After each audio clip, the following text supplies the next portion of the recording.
So we're going to bring our mini unit on feminist theory to a close, and we're going to be jumping ahead a couple hundred years from the Middle Ages to Hollywood in a sort of so-called golden age.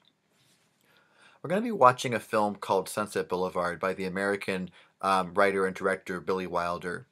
Sunset Boulevard is a film that took a very sort of jaundiced, stark look at Hollywood and its propensity to sort of chew people up and spit them back out again. Pardon me. It's considered one of the most significant films of American cinema. It's easily one of the best films made by the Hollywood studio system. And let's define that term, studio system. Back in the 1950s, when this film was made, again, it was specifically made in 1950, there was no such thing as independent film. Studios like Paramount, MGM, United Artists sort of ran Hollywood almost like a country, and they were sort of the rulers of this country called Hollywood. And they essentially, in the process, owned actors and screenwriters and directors. So what happened is that if you were an actor or director or screenwriter at the time, you would sign with a studio. You'd be what's called under contract by a studio, and you would make a certain number of films based on how many were in the contract. And you are not allowed to leave the studio, meaning you're not allowed to leave their employment until you finish the films under contract that you were under contract to make, unless you were cut by the studio. So a lot of stars, when the studio felt that they had sort of outlived their usefulness, they were simply let go. It happened to women in particular. Even today, female actors in Hollywood, their careers are much shorter than men because our society has decided that women are no longer attractive past a certain age, and so you see far fewer roles for women over sort of 45, 50 than for younger women.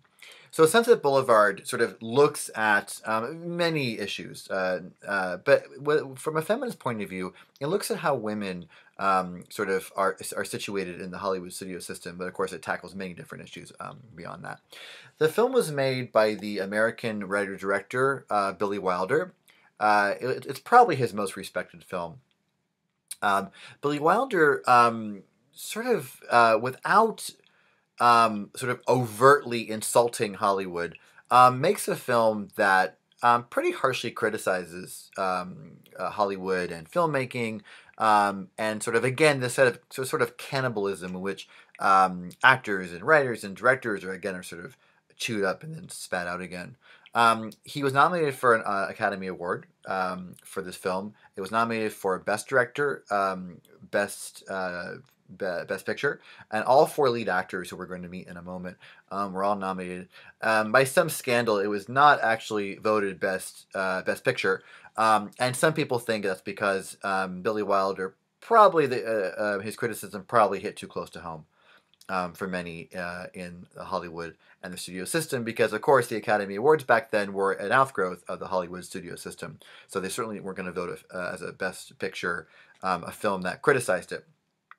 It's called film noir, and film noir literally means black film in French, and that has nothing to do with race, actually. It has to do with sort of the darker plots that form the basis of film noir, and also the very heavy reliance on light and shadow to create effects.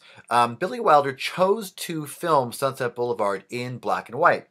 Color film had been around for quite some time, but he chose to film it in black and white, and that's a very significant choice. So as you watch the film, consider why you think he chose to shoot it in black and white. So now on to the actors, the four main actors in the film. And we're going to skip ahead. We'll come back to this picture in a moment. This is the actor Gloria Swanson. Gloria Swanson in Sunset Boulevard plays the lead character, and the lead character's name is Norma Desmond. And Norma Desmond is far and away one of the most famous and archetypal characters in American cinema. Gloria Swanson was actually pulled out of retirement to play Norma Desmond. Norma Desmond is, in the film, in Sunset Boulevard, is a sort of washed-up, retired silent film actor. Gloria Swanson, by this time, by 1950, was maybe not washed up, but was sort of seen as a has-been. She did not make the transition from silent film to sound film, or as they were called back then, talkies.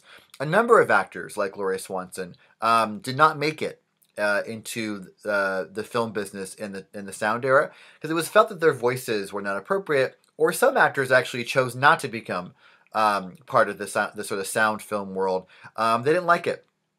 The acting style was different.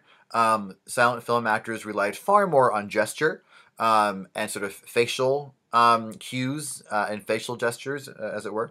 Whereas, of course, in sound films, you're relying on your voice. So some actors did not want to make the transition, and some didn't have the choice. They simply weren't asked to continue.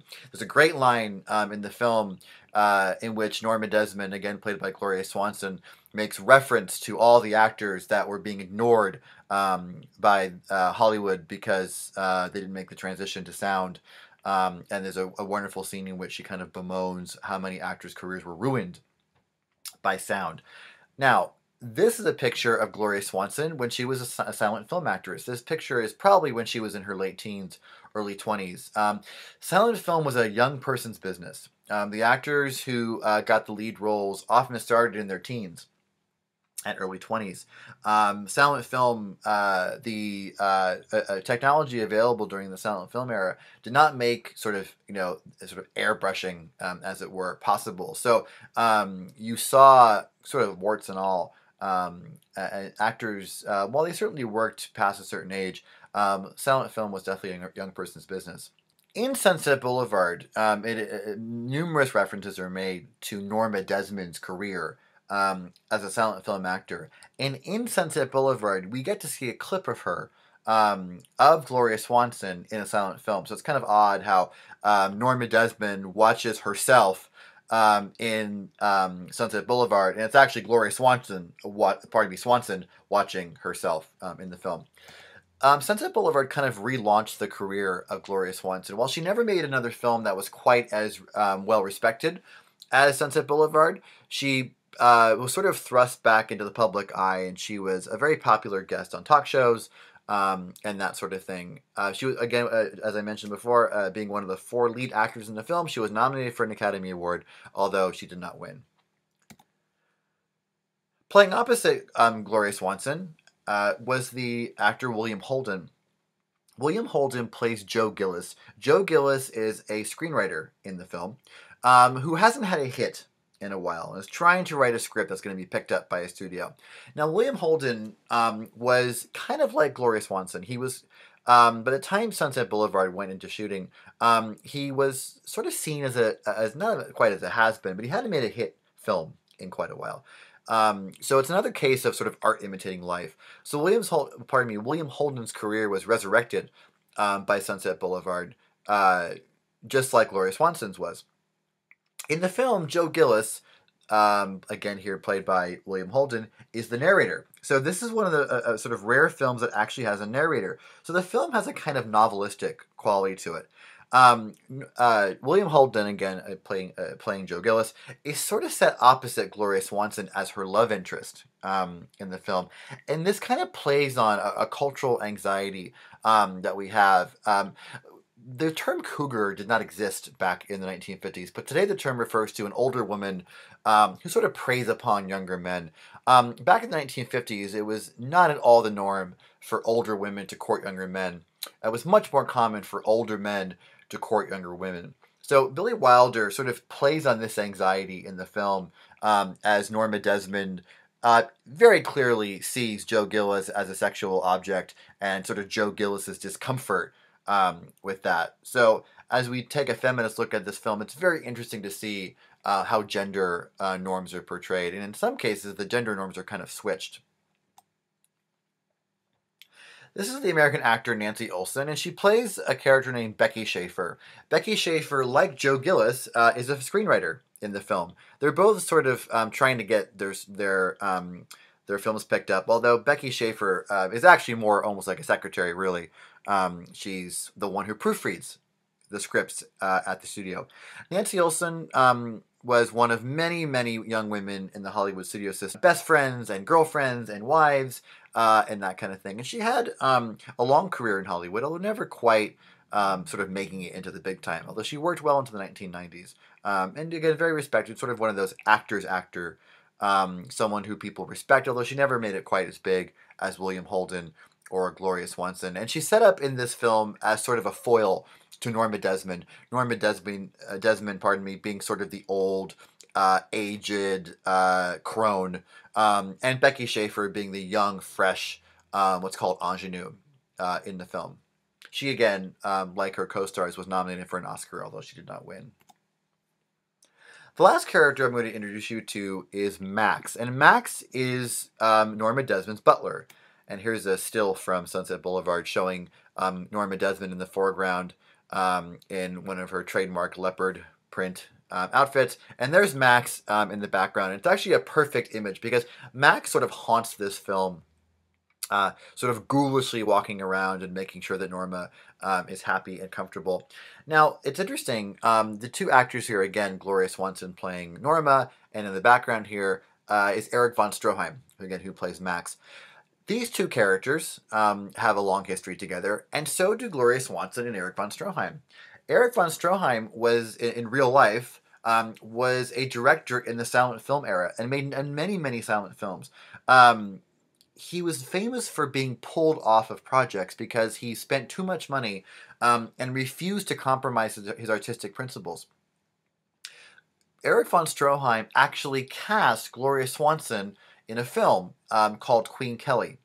In Sunset Boulevard, you will see a short clip from Queen Kelly starring Gloria Swanson. So in the film, Norma Desmond is watching herself in a silent film, and it's actually Gloria Swanson watching herself in a silent film. So it's kind of, again, Billy Wilder liked this sort of art imitates life sort of setup, and that's very much the case in the film. Max is sort of the one character in the film that helps Joe Gillis orient himself to this very strange and sort of ghoulish world that Norma Desmond inhabits. You'll notice that most of Sunset Boulevard, the vast majority of the film, takes place in Norma Desmond's mansion. Just a quick aside, Eric von Stroheim was interesting. He was very famous for playing sort of gruff and aggressive Germans in film. And actually, he made the transition to talking film. He was actually more of an actor than he was a director in the sound film era. But there are some questions swirling around him about exactly who he was. When he came to Ellis Island, he actually told the immigration officials there that he was Austrian nobility. But a number of Austrians and German speakers noted that his German was actually not that good, and he spoke German with an American accent. So sort of the implication being that Eric von Stroheim created this sort of legend about himself that may or may not have been true. And again, Billy Wilder, sort of knowing that perhaps, gives us Max, this sort of strange, again, kind of ghost that haunts the house. Again, look at he's wearing white. It's not exactly an accident given sort of his ghostly demeanor in the film. So here are our essential questions that we devised with regard to feminist theory. So what would a feminist theorist ask about a text? So how is patriarchy portrayed in this text? And again, patriarchy is a system of society or government in which men hold power and women are largely excluded from it. And again, patriarchy in this film, think about Hollywood and the studio system as it's almost its own society. Are men or women portrayed as most dominant in the text? So in this film, is it men who are more dominant? Is it women? Do they share power? Do they battle for power? How is the relationship between male and female characters portrayed? Very important in this film and very complex. What is the economic or social status of the women in this text, or are they reliant on someone else? Again, status is very important in Hollywood, of course, or any sort of closed system. So note how the two women, Becky and Norma Desmond, are sort of how they're portrayed, what kind of social status they have. How does the text challenge assumptions about gender, or does it? I will tell you that Billy Wilder creates a very complex look at gender. I'm not going to argue that he's a feminist per se, but it's not cut and dry how gender is portrayed. And lastly, how is masculinity portrayed in or defined by this text? According to the text, what does it take to be a man? Pay particular attention to Joe, again played by William Holden, and how Joe's character is defined, how his masculinity is defined. It's far more complex than we'd expect in a film of 1950. And again, I think what made some people uneasy about Sunset Boulevard was how masculinity is not, again, as straightforward or cut and dry as you would think. Some general things to consider. In this film, society is narrowly defined as the Hollywood studio system, so it's a world unto itself with strict norms. So think about again Hollywood almost as its own sort of claustrophobic country with an aristocracy, which would be the studio heads and that kind of thing. As you think about how women are operate in this society, again, think more about Hollywood as its own country. You can certainly generalize and say Hollywood is a microcosm of the United States in 1950. Although, really, Hollywood in this film, Billy Wilder wants us to think about it almost as its own planet, I guess. And lastly, sort of a more general thing to think about before we sort of finish up with formalism is each character in the film has a double. So Norma, again, the aging, sort of dramatic, really overly dramatic, sort of crone, washed up and old and that sort of thing. Is set opposite of Becky Schaefer, the young, sort of go-getting, ingenue, fresh-faced young woman who is sort of Joe's love interest in the film. And then, of course, Joe himself, the handsome, sarcastic, witty, but maybe not quite as young and fresh as he was, is paired opposite of Max. Again, this very ghoulish sort of ghost who inhabits this house. So notice the doubling in this film. It's a trope that comes up quite a bit in the film. Notice that how things come in twos. And then lastly, sort of as you watch this film, it may be interesting to think about it from a formalist lens. Again, formalists look for how form and structure inform meaning. So in this case, think about how the film was put together and how does that sort of reflect the meaning of the film. So for example, how is the film shot? What kinds of angles does the director use? All right, what kind of camera angles does the director use to create moments? Why do you think the director chose to shoot the film in black and white? Again, he could have chosen color, but he specifically chose black and white. Which leads to the next question. How does the director use light to define spaces and characters? With a black and white film, light becomes incredibly important. And note how Billy Wilder uses light. He really is a visual artist. He's almost reminiscent in a way. If you think back to Caravaggio, think of The Calling of St. Matthew or David with the Head of Goliath, where light is very, very important, and he creates these sort of shadowy spaces for these characters. Well, Billy Wilder does much the same thing. So pay close attention to light. And lastly, why did the director choose to begin the film at the end? So you know what happens to Joe. So one of the first shots of the film is Joe Gillis dead in the swimming pool. So we know right from the get-go he is killed at the end of the film. So why do you think Billy Wilder does this? It's interesting. When the New York Times reviewed the film in 1950, they raved about it, except they loathed the beginning. They said it was cheap, and it was beneath the director to have this cheap stunt at the beginning. But you'll make your own decision. So you're going to watch the film. After the film, you're going to be asked to write a reflection about feminist theory, and we may sneak in there a formalist theory question here and there. So you're not going to be asked to write anything down during the film. Sort of so long as you're watching and paying attention, there's no need to do a worksheet or anything. But pay very close attention to how the film is put together visually. Pay attention to the characters and sort of pay attention to how they sort of embody their genders, embody their roles in society, and sort of have a look at what you think Billy Wilder is saying about Hollywood in the 1950s.